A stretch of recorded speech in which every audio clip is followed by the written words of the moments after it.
법무부가 검찰의 특별수사단처럼 법령에 없는 수사부서를 설치할 때 장관에게 사전 승인을 받도록 지시했습니다. 직접 수사부서를 허용하지 않겠다는 거죠. 다음 주엔 직접 수사부서를 대폭 축소할 예정. 이렇게 되면 현 정부와 관련된 수사를 담당했던 차장, 부장 검사들은 모두가 교체가 될 겁니다. 손기준 기자가 보도합니다. 김학의 전 법무부 차관의 성범죄 의혹과 세월호 참사, 강원랜드 채용 비리, 검찰이 법령엔 존재하지 않는 특별수사단을 만들어 수사에 착수한 사건들입니다. 하지만 앞으로 특별수사단은 보기 어려울 것으로 보입니다.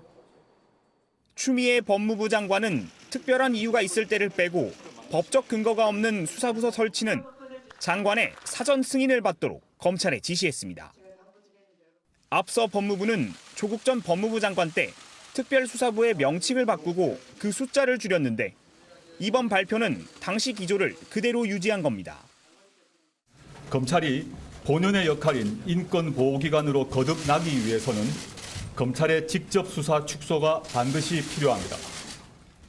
게다가 법무부는 서울중앙지검의 직접 수사부서를 대폭 줄이는 직제 개편을 단행할 예정인데 조 전 장관 일가 비리와 청와대 선거 개입 의혹을 수사 중인 반부패 수사부와 공공수사부를 최대 절반으로 축소하고 다른 직접 수사부서는 폐지할 것으로 보입니다.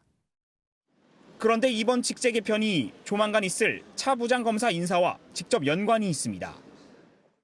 법령에 따르면 고검 검사급으로 불리는 차 부장검사들의 필수 보직 기간은 1년이지만 직제 개편이 있을 때는 인사가 가능합니다.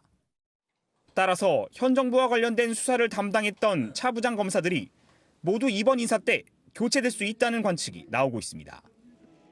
MB 뉴스 송기준입니다.